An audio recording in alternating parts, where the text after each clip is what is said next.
You've lived a great life and done well for yourself. But what mark will you leave on the world? How will you inspire future generations? Stan Miller and Katie Beth Hand have helped thousands of people answer exactly those questions. If you've ever wondered, what will be my legacy? You're in the right place. Welcome to the Your Life, Your Legacy podcast. Now, here are your hosts, Stan and Katie Beth.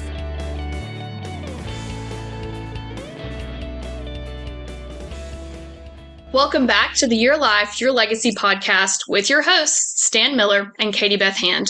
Our guests today are Gary Harris and Lauren Harris, and they're here to talk to us about all sorts of different things they do in their own family to foster a sense of generosity. So Gary and Lauren, thank you so much for joining us. We are so excited to have you on the show today. Thank you for having us. Absolutely. So before we kind of dive into what all you do now, I wanted to ask you, Gary, you have kind of an interesting story with your dad and his background and kind of the career that happened and just a very interesting backstory. So would you kind of tell our listeners a little bit about that and how that kind of inspired your family into being what it is today? Well, I am one of seven, so I have six siblings. There's a house full of us, and we're all stair-step. First question would always get, y'all Catholic? No, we just got parents that like each other, I think. And so, I was really blessed to grow up in a big family. We didn't have, to be honest with you, we didn't have a whole lot. We grew up in a 3-bedroom house, but we always had food on the table, and we had parents that loved us. But with that, they were great examples. They were stewards and stewards in a lot of different ways. And they would give us responsibility. You were expected to work. You were expected to do all the stuff that you're supposed to do to prepare us for life, so to speak. And one of those things, without a question, as we talk today, is just money as a whole. The way you view money, the way you treat money. I mean, taking care of others as being part of that. Tithing being the number one thing that was always taught in our family. Whether I got $1 in allowance or I mowed a lawn. I mean, we were, that was just an expectation. So I really, to be honest with you, as we talk about that, I think that's one of the things I think that was real important. It wasn't one of those things. I haven't known anything different than that, to be honest with you. Before we can get to that, though, tell me a little bit about your dad. Was kind of a legend. You guys emerged out of the, like in the very, very earliest days of Walmart. And there was an influence there, I think, Well, back those days, Walmart, it was actually Ben Franklin when you start off. And he, as a kid, me and all the other siblings, we had lineup. We'd do Easter baskets to sell to the store. We'd actually put them together at our house, and then he would take them to the store to sell. So you're going back to the 60s and, the 5 and dime type of stores. And Sam met him when my dad worked for Woolworth. Woolworth at the time was the biggest, one of the biggest players in retail was Woolworth. And my dad was a store manager for him. So actually had a really good job with a lot of potential of upside. And you hear the story of Sam walking into a store and sitting down and talking to somebody, and that's literally what happened. He walked into a store. He thought the store looked great, sat down at his, back then when you had the soda shops at the front of the store, and started talking to him and called him later and said, hey, why don't you come work for me? And my dad's like, you crazy? He had these little store in Arkansas, and he's working for the big player. And he goes, why don't you come check out my stores for me? And my dad said, well, I'm getting ready to. My dad grew up in Muskogee, Oklahoma, and he said, well, if you pay for our gas, we're getting ready to go to Muskogee. You pay for our gas, and we'll stop there. We'll stop by there. So, and Sam goes, sure. So that was how he got him to come in, and he left and really didn't think anything about it. And then Sam calls him about a year later and said, hey, still want to talk to you about coming to work for me. And my dad's go, well, we're getting ready to go to Muskogee. You want to pay my gas again? I'll come in and stop and see you. And so it really started in a very unusual way. It was Sam actually at my dad's store to interview somebody else. And it turned out that that's how they met. But one of the selling points that my dad had with Sam, well, the number one selling, first one, let me say this, Dan, my dad may be important, but my mom was more important because my dad will be the first one to tell you he could not do what he did if she didn't do what she did. They were partners. And he would always say, we were partners. So he said one of the biggest tells for him with Sam was that my oldest sister actually just ran up and jumped in his lap. And he said, you can fool people, but you can't fool kids of somebody being who they are. And that was kind of the selling. One of the things that helped him sell him that Sam was the real deal. And he started with him where one bad buy decision could have run the company. And most people, even my daughter sitting here, most of us can't really think of Walmart that way because all we see are these superstores and everything that's happened since then. But I think one of the biggest honors is when my dad passed away in February of last year, Walmart actually had a deal at their visitor center that they put for him. So he's an amazing guy, as was my mom. They were partners, though, but it all started with their foundations of doing things right, guys. It's treating people well, whether it was a buyer coming in or a manufacturer coming in trying to sell him, because he was the original buyer for Walmart. Him and Sam bought everything for the company back in those days. And so, again, bad decisions could have run the company. So truly, and I think relationship wise was all about, Sam knew my dad would tell him the truth. And, sometimes we need people around us that will tell us as it is and be honest with us. And that's probably a whole different podcast.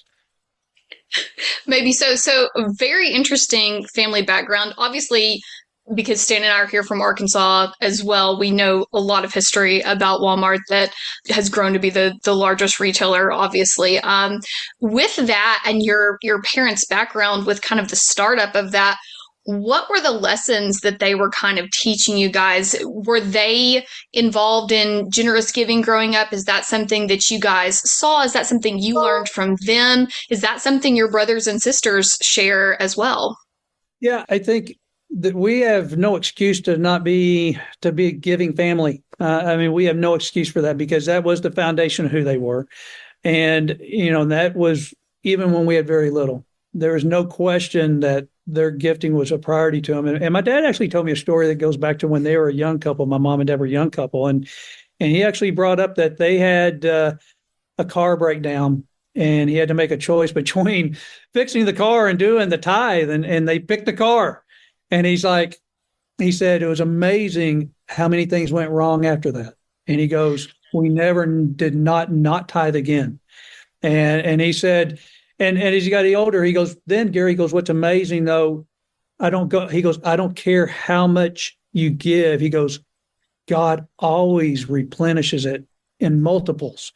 And that's a biblical thing, but he's saying it got to where he would bless things so much and we'd give more, and he bless things and you give more. That's just the way he and my mom were. And so again, I want to make sure I bring my mom up because again, they're partners. That was their mindset. And, which led to why we're talking today without a question, because they took it to another level where they said, you know what? We need to make this a family thing. We need to get everybody making decisions on what we give to. Not everything comes always from our salaries that we give to the church. Sometimes things come in different ways, and let's do something different with that. And let's make it a family decision where we sit down and we decide as a group. And I may say, hey, let's give $100 here, and somebody else says 50, and somebody else says 20. We would literally calculate it out and divide it by the amount of people, and that's the amount that we come up with. And it's amazing how when everything's said and done, when you got done, it all would add up to be exactly what you're giving away as a total. Just, again, that's how God works, and when you're doing the right things with the money. And, but so that is really a foundation that we then, as I have kids now that are grown adults, we've done the same thing. And, you know what? You make it part of who you are, you don't. And it's really easy to get off that, by the way, to not give to church 1 week turns into 2 weeks, it turns into 3 weeks. What about COVID? Hey, let's just take COVID time off. You don't go to church at all for a year and, the tithing kind of, I'll catch up next time, and that catch up thing just doesn't happen. And I think that's my parents are a perfect example. You never play catch up. And it goes back to that experience they had when the car broke down and they made a decision to wait. Don't play catch up is what I think my dad would say to you today. So with your family charity and your whole family being involved, are there certain specific types of things that you guys like to give to? It's just if we have something that we're passionate about or an organization that we come across, then we will then present it to, obviously, if we're considered a board, we have to present it to each other and then make the decision on whether or not we're going to give to that. So we have a few that are specific to things that we like to do, whether it's a sport organization or something like that. I think my mom is a big Joyce Meyer person. So, a lot of their things that they support are in line with things that we're passionate about. And so, it could be something like that. I personally have had some health issues. And when I came across an organization in Africa that helps women or girls that are going through just the changes that they go through just with your personal health, they supply them the needs that they need at that time. And so, sorry, I don't know why I'm getting so emotional today. Probably because we're talking about granddad. But if you're passionate about it and you want to give back to the community, it's really important. So anyway, sorry. And we try as a group, we've asked everybody to bring in organizations. We want to try to find new organizations that are trying to make a difference. Some of them are stables, Samaritan Purse. I mean, the toy boxes. I mean, that's just hard to beat, right? I mean, that's just an amazing mission that they do. We have a lot of locals. I actually do a homeless ministry and been doing it for almost over 9 years. And I want you to talk a little bit about that. I've heard the story, but I'd like to have you share that. Well, I was going to a church that we had been to the big church for a long time. My kids actually went to school there as well. And when they both graduated and we're empty nesters, I had a friend that called me that was a good friend, and he was a pastor of a new church. And he said, "Hey, come check this church out." So we go, and it's in a bar. Okay. It's literally held in a bar on Sunday because the bars are closed. The place that owned it rented it out to the church on Sunday, and they would cover up the liquor and have church there on Sunday. And in fact, out on the sidewalk, they'd hand out these little shot glasses that said, "Hey, take a shot on us." And so I was like, I got to go check this place out. So we went, and it was downtown Fayetteville, and there's a lot of homeless on the street down there. So the church, like most churches, decided hey, we want our own building Monday through Saturday and and got a different location. We knew the homeless wouldn't move with them. And so me and another gentleman at the church decided, what if we keep the homeless ministry going somehow in Fayetteville, because the church was now in Johnson, which is, 15 miles away, 10 miles away. So we tried it, and we held it in a Burger King. And Burger King allowed us to hold it, and we started off, 4, 5, 6 people. And that was okay. I mean, it was about trying to help who was there. Well, here we are 9 years later, still at Burger King, and now we'll average probably closer to 50. And I mean, sometimes we fill the place up, and it's been incredible how God's worked. And it's, somebody said, "Well, how do you come up with messages every week?" And I said, "Well, it's like Billy Graham said, well, it's the same message. We just say it a different way." And we make sure that we give the message first, or you lose the attention very quickly, and then we feed them. And we just love on them, and we just try to let them know that people care for them. We know them by name now. They know we're not. A lot of churches will come and give, and they're gone, and they'll come back 6 months later and give them something, and they're gone. They know we're there every week and week in, week out, and we've grown relationships with a lot of them, and it's been amazing for me personally. I get more out of it than anybody. There's nothing, I look at homeless a totally different way than what I used to, without a question. And my heart's been softened a lot on that. It's easy to say they need to go get a job. There's a lot usually of underlying, a lot of health issues, a lot of behavioral challenges. But it's been a great ministry. And with that said, Seven Hills in Fayetteville does a tremendous job Monday through Saturday. So there's an organization, we say we want to support them. We know what they do. We know what it means to that group of people I see on Sunday.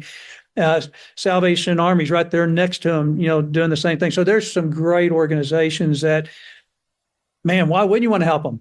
And to do it as a family just makes it that much better. You want to get closer to your kids, do something like that. I mean, actually give things, something away back to the, what an example to lead as unfortunately I'm generation one now, and to lead in the top seat and say, this is what our family's about, and I give Stan total praise for what he wrote in his book that I told him that I've used that I'd never thought of doing. And that was, I sat down and I wrote, me and Judy wrote, what our parents were like and what they did and how they lived their life conservatively and how they were blessed. And here we are. We've been blessed. And my mom, Judy and I've had amazing jobs that have done amazing financially, has helped us.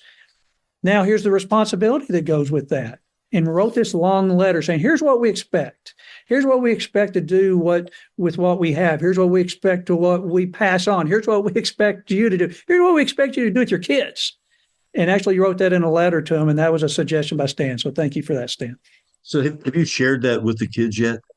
They've seen the writing of it. Yeah. It's probably one of those things I ought to pull out before we do the gifting. That's probably a great idea, actually. We should pull that letter out every time before we usually do gifting at Thanksgiving.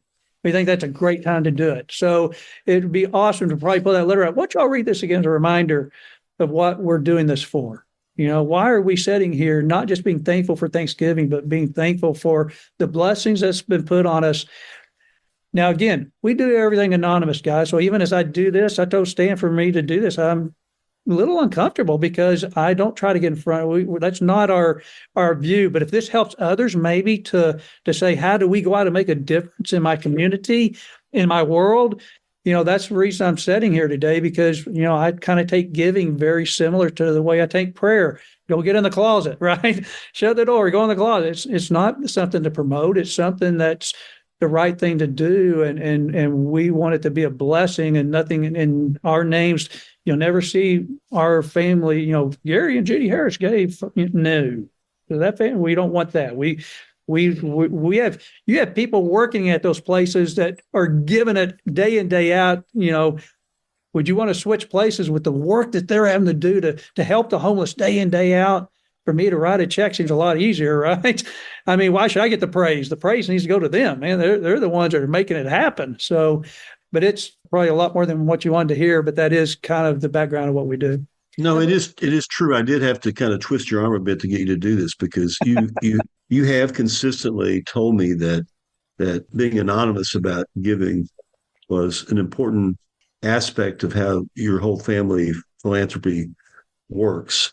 But it is important, I think, for people to hear your story and stories of other people who do this. I think so. One of the things I know you guys do is you do write checks, but you don't just write checks. This homeless project of yours is not just writing a check. It's showing up every week and being a stable presence in the lives of these homeless people, right? And so one of the things I'd like you to speak to just for a minute or two is the impact that this experience has on you. I think I know where you're coming from with this, but I want to hear you tell me. Yeah, you're trying to make me cry is what you're trying to do. I mean, it's one of those things. Let me step back, guys, and tell you this. Here's, again, think about what your gifts can do, okay? Because I think this is a great example, is the homeless ministry that we call it the BK ministry, kind of like the commercial. So it is amazing. I did give the seed money, okay, to get it off the ground. And that's 9 years ago. And I've never had to give another dollar since the seed money. Think about that. I gave it, and I went in this, and I actually remember the conversation I had with Judy and the kids. I said, we may be funding this thing for a while, guys. So just know that, okay? Not another dollar did I have to pull out to give to BK. That it's been amazing how people hear about it and they want to give to it. Okay. People are looking for things because we have zero cost other than what we buy them. Nothing, 100%. I mean, truly 100% goes back to them. But I think that's an amazing story because it shows you that people want to do what we're talking about right now. It may be $10. Who cares? Give the $10. I mean, it's about this, right? To me, it's all about the heart. I mean, so it is led. We have people go through the drive-through that will hand $100 through the drive-through saying, I want to help pay for whatever they're doing in there. We have people that walk in that people just leave us money. We have a guy that we've never met that has literally sent us thousands of dollars. He sends us a check every couple of months. We'll get a check. We've never met him. He just heard about it and he wants to support it. So when you think what you do is you, it's never you. It's what, again, my personal, it's what God had planned, and God then took it and said, what do you mean you're going to have to find money? I'll take care of this. And that's what it happens when we help support something. You never know what that may kick into And you know what? It's good for people to give. It feels good. I would much rather give than receive, because it feels so good, and I know it's not a good thing to have people working on me on that stand. And they say, you got to be just the reverse of that. But it's hard. But isn't it an awesome thing you feel when you can see? And I think the difference was they could actually see it at work because they're sitting at Burger King and they see exactly what they're giving to. I feel like I'm honking my own horn, man. I hate this.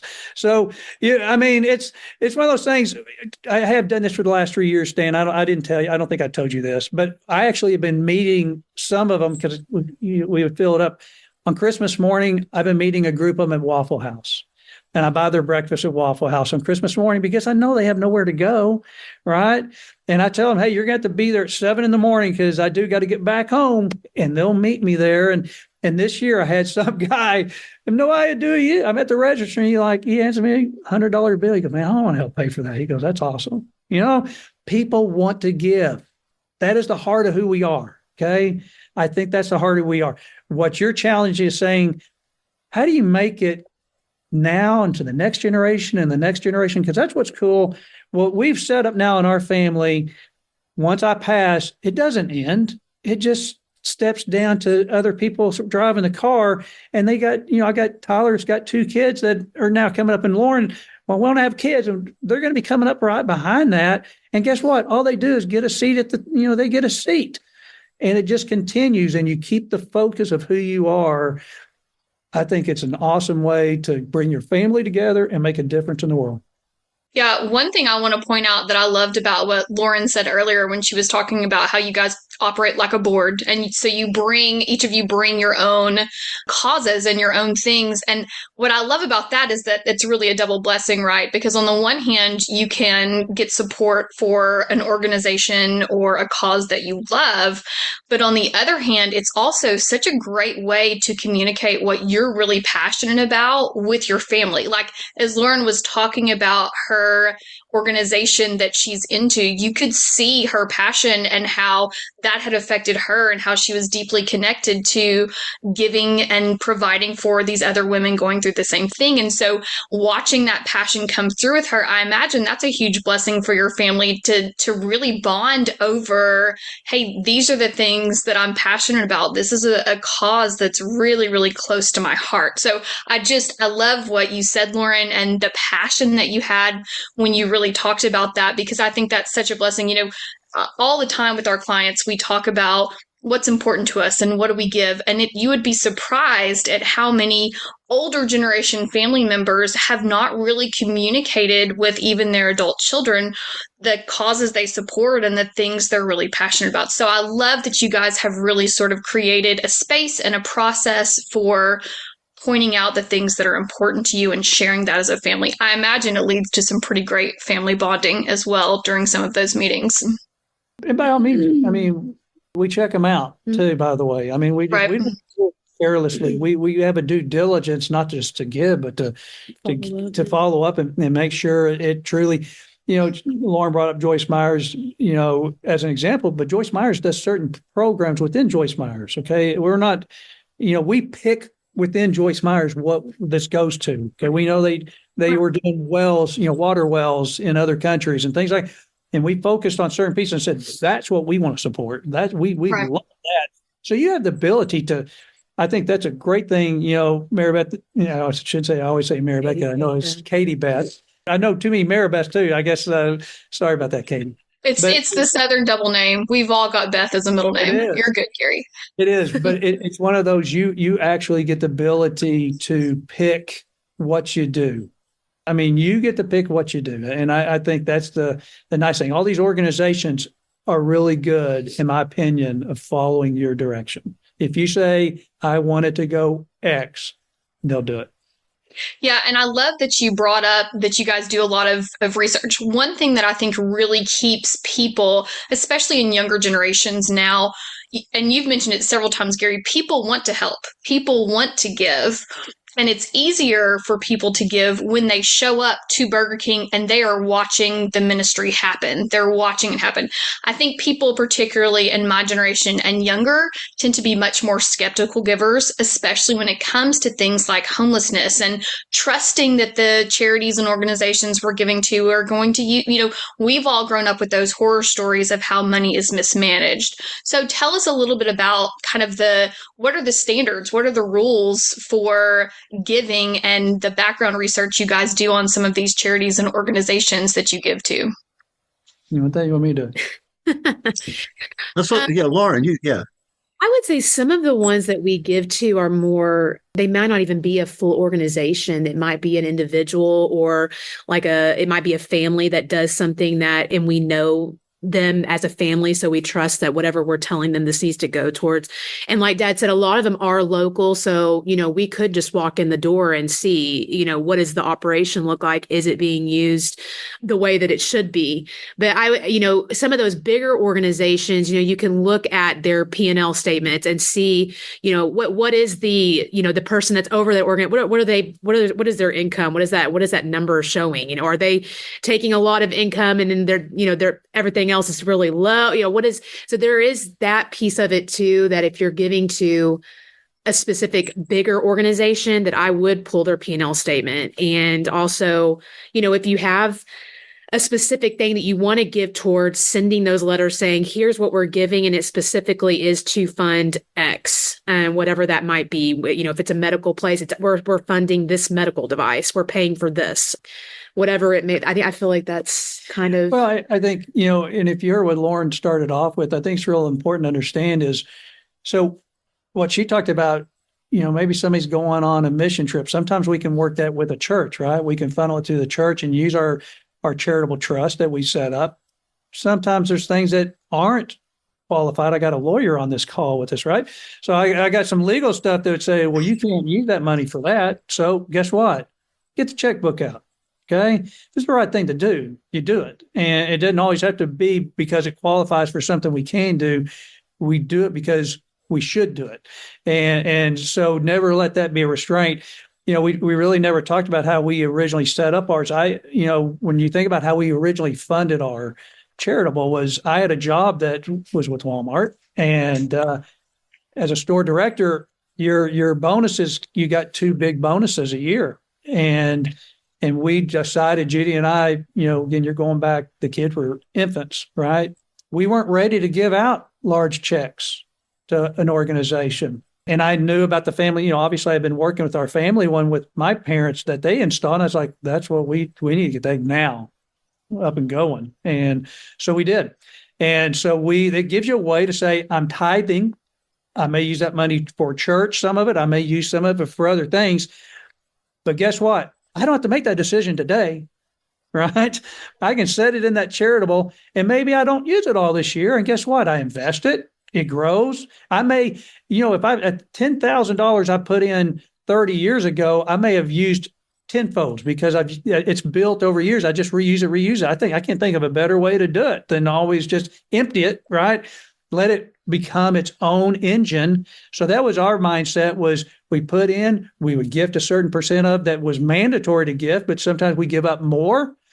Sometimes we give out the exact amount. And over time, it's built to become its own engine to help us fund as well. It's always charity. It's never ours. We can't tap it. It's 100% going to always be gift at some point. If they say, we don't want to do this, if my kids decide at some point they don't want to do it anymore, they're going to give all that away. It's not like it's going to them. It's going to do works one way or the other. So just an FYI on us and how we initially kicked the thing off goes back to literally when I was 26 years old, to be honest with you. And that's longer than I wish it was not so long ago, but it is. And but you know what? That's kind of the where we started point when it made sense of what my parents were doing to say, we need to do that now for our own family, because we were actually at times, her and I would gift to that, the one with my mom and dad, we could gift money to that as a tithe, right? If we had special things that we thought were working out of it. So just an FYI on how it started with us. You don't need a lot. I think that first year when you had the 7 grown adults, me and my 6 siblings who were all professionals at that time, my mom and dad, I think we gave out, 10, 15 grand. It's not that much. Okay. It's not where it ended. Okay. That changed over the time, but that's where it started. Okay. And when Judy and I started at 26, where I was at my professional career then compared to where my professional career went are two different places. So that fund looks a whole lot different, right? That's what's cool. Start somewhere. Stan, I think you agree. It doesn't have to be a bunch, right? You can just start somewhere. I don't care if you and your family get together and give away $10, split it up 10 ways. Just that whole approach of saying, I'm doing something and I want my kids to know what that feels like. That's what it's all about. I love So I'm that. curious. If I could bottle that message and send it out, I would. I hope that's our tagline for this podcast is, for our listeners who are listening, start somewhere. Start with $10, start with $100, get your family involved, get your kids involved, let them make a pitch for things that are passionate to them. Just start somewhere. I love that, Gary. Go ahead, Stan. So, Yeah, go ahead. Say, I got a great one that I want to add on when I get done. well, go ahead. Go. I was going to tell you, you don't think you can afford to do it? Let me give you an example. Okay, I've got two. As you know, I do, the homeless ministry, right? And you want to talk about a slap in the face for me is at times we would take them we bought a van, which was probably not the greatest idea in the world, is hauling them in a van, but we did. And we haul them to the church that was 15 minutes away. And I would sit on the back row with them. Okay. And the tithing plates came around. And, the biblical story about the woman putting in, I see these guys digging it in their pocket and pulling every bit of change money they have and throw it in the tithing. Okay. And when I dropped them off, I looked at them and I said, I saw what you guys did. And they're like, what? Like I was getting ready to get onto them like they'd taken something. I said, no, I saw what you did. I said, I saw you take every penny you had. I said, what you need to understand is, you may not have given as much as I did, but you gave everything you had. You gave more than I could ever dream of. You did way more than I did. Way more. And they just, it just means we're going to have to go stand on the corner some more. But but they are the most giving people. If you don't think you can afford to give, maybe you're missing something. Because another example of that is I was driving one of them. We would give them food to take home with them for lunch.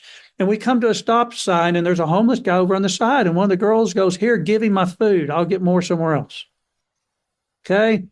If you don't think you can do it, think again. It's all about the heart, guys. It's 100% about the heart and what the priority is. Again, if you think, well, since I can't give X amount, I can't do it. It's just do it. Start small, get the love and the benefit that comes from it, and it'll grow from there automatically because you'll love it. Yeah. So I'm curious, Tyler has children. They're still pretty young, right? But you guys have a game plan for how to get them into a charitable mindset. Have you started anything with them yet? We haven't. I think, they're both small. They're 2 and 4. The one, I'm just glad when he says G Dad, or the girl, when she says G Dad, that's exciting, just to hear that right now. You know what? I think it's all about maturity level. I think even if they're in the room and they see what's going on, that's always a good thing, FYI. They hear and see what you do, even though they may not be participating. Don't think they're not listening, right? They hear everything we say. And I think if you're asking me on an age, I think I waited until if you have kids start showing interest in helping, whether it's saying, hey, I want to give to, Angel Tree for Christmas or whatever it might be, there's your window right there to say, wow, you know what? You need to sit down with me and Dad and let's tell you what we're doing. Let's do that angel. Grab that angel. I'll tell you how we're going to do this.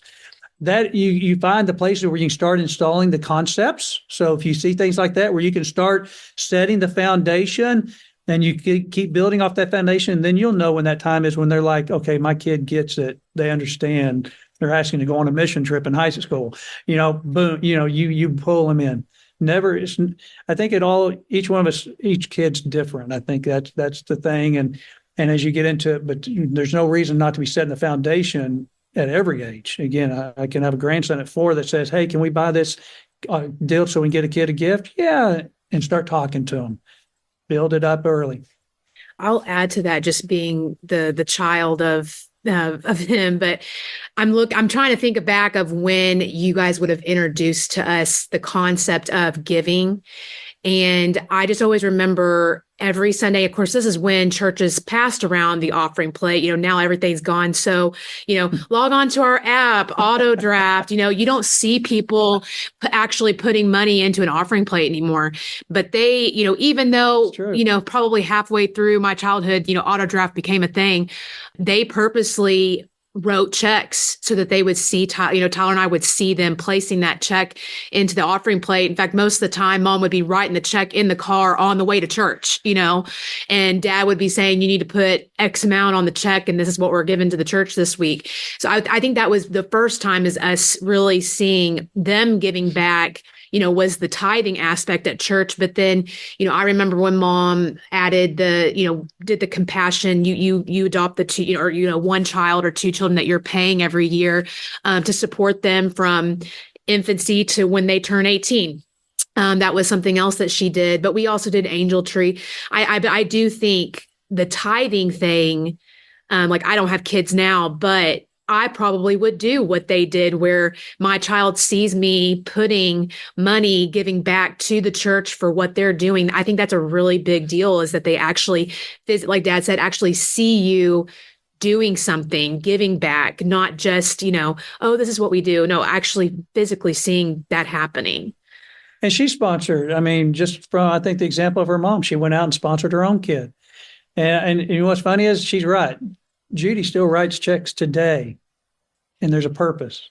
Yeah, you don't have to write the check to leave a church, but she does it. There's something to be said about your kids seeing that, and that's the way she always approaches it. She wants it to be known. We do this, okay? And I think, even the angels, and take them shopping to find what's on the list for the kid. What a great way to show giving. Our church we're going to, they do a huge deal on Thanksgiving baskets, okay? And there's time we went out and delivered a bunch of them. Take your kids up to those doors at a trailer and knock on the door. We did do that. He said, we're going to go do this. I was probably 12 or 13 at the time. He said, we're going to go. They had given us all, this is your location that you're going to go and pass these out. And we all went as a family, going trailer to trailer, passing, out these cards saying, please come by the church. We're going to be giving out bags of food. I think something else that we did, and this has to do with your family's organization before we even really had ours, where it is now, but involving even Generation 3, kind of like my niece and nephew, Dad, they were allowing us to come into the meetings to see, hear them, how are they giving out the money? What is the process of how they do that? And when they would do site visits, they were allowing us to go with them to see what a site visit looks like, if you're going to go check to make sure that the money that you're giving is actually going towards what it's supposed to be getting, and actually talking to the people at that organization so they can tell you about the organization. Because at that time, I wasn't familiar with what all they were giving to, but getting to go with them and actually speaking to those people, shaking their hands, seeing their facilities and what they're doing was another way of introducing us to the concept of giving back to the community. Yeah, I think, yeah, she's right. I think about, so Northwest Arkansas, Stan, has a brand new food bank. Okay. It's right off the highway. It's amazing. Okay. It's a cool story. You wouldn't know this, but Betty Harris was kind of the initial food bank in Northwest Arkansas when the church that started kind of doing a food bank, and the lady that bought the first deal was my mom, was part of that. And and there's no question, why my mom had a passion for it? Because she knew what it was like to have to try to feed 7 kids when you didn't have much. She knew exactly what it was like. And so she had a passion. That really touches, Gary. No. That really touches on, though, you guys really hit an important part of something that we're passionate about, even in our own family. And that is the benefit of if you're raising children and grandchildren, so kind of these second and third generations that are growing up that have plenty, comfortable, if not wealthy. kind of doing some of those things, those hands-on things with food boxes and knocking on trailer doors. And we take our kids to a local food bank here in Little Rock once a month to pack food bags for Feed Arkansas kids because, they've just grown up. Our children have grown up and we've always just had enough food. And so being able to really open up your children and grandchildren's eyes to the fact that there is a need out there. Not everyone has everything like we do. We are blessed and we are thankful. And part of what we need to do is to help bless other people. That's something I do think that you can really instill in a young age. I remember when we first took our kids to the food bank to pack these bags that go home with the kids over the weekend so they have food when they're not at school. And it just blew my kids' minds that that's all some kids would have until they came back to school to eat breakfast on Monday morning. And you could just kind of see a light click on for the first time when my kids realized not everyone had a pantry full of food. And still now our kids will open the pantry, right? We're snow day 4 right now, and they'll be like, we don't have anything to eat, but they really do have a concept and understanding that there is a need out there that is so much greater. And so I love what you guys are doing and being able to involve, the 2 and 4-year-old even and luring your kids at some point, bringing them in and really using different things and different resources and your own time. Giving financially is wonderful and such a blessing for people. But I also love how hands-on and passionate you guys are about giving your time and not just your money. So I think that's a huge takeaway. And I hope all of our listeners will really appreciate that if they can't write a big check, number 1, as Gary told us earlier, start somewhere, start small. And number 2, realize that giving your time is also just an incredible gift as well. Absolutely. Katie, I like what you said because the reality is, as a parent, I did everything I could to protect my kids, right? I mean, they did go to a Christian school, right? So they really didn't see the right. kids maybe had to take weekend food home to eat. They didn't see that. So somehow they need to know that exists, right? I can't sit there and say that doesn't exist because it does. And it is real world and we're blessed. And I sit there and think, I remember when I was that kid and we didn't have much, right? I mean, I was glad to get the milk. I mean, having a milk in a carton at school was like, we were drinking powder milk. So, I mean, that was like, wow, your milk, you mean milk doesn't just, you don't have to shake it? I mean, you kidding me? I mean, that's what we grew. So for them to see it, you got to do, if you're in a position, man, please listen. If you're in a position that you have been blessed that way, you got to make sure your kids understand what it's like that not everybody's in that position. They're not. So how do you make them aware that your blessings and you need to bless, but also understand that not everybody can understand the way they do, or, they look at it in a totally different pair of glasses than we do. And if you never go experience it and be part of it in any form or fashion and always stay away from it, your heart grows a lot. My heart's grown a lot, like I said, for the homeless because I'm around it week in, week out compared to what it was 9 years before I started that. A lot more different view of their seat for sure, especially with COVID. Oh, absolutely. They're living in a tent tonight. Okay. I mean, think about that. Yes. Yeah. They don't drop about it. Right. And still give generously from what they have. All the money out of their pocket. Yeah. Just like the poor widow. Yes. Yes. Yeah. Well, Gary and Lauren, thank you so much for jumping on and making time to talk to us today. And for our listeners, this has been the Your Life, Your Legacy podcast with your hosts, Stan Miller and Katie Beth Hand. And as we sign off today, I will use Gary's hopefully immortal words and remind you that you can start small, just start somewhere. You guys have a great day. Thanks for listening to the Your Life, Your Legacy podcast with Stan Miller and Katie Beth Hand. If you enjoyed the show, please rate, review, and subscribe on Apple Podcasts, Spotify, or wherever you get your podcasts. To find out more about Stan and Katie Beth, go to pinnaclelegacylaw.com. You can also find links in the show notes.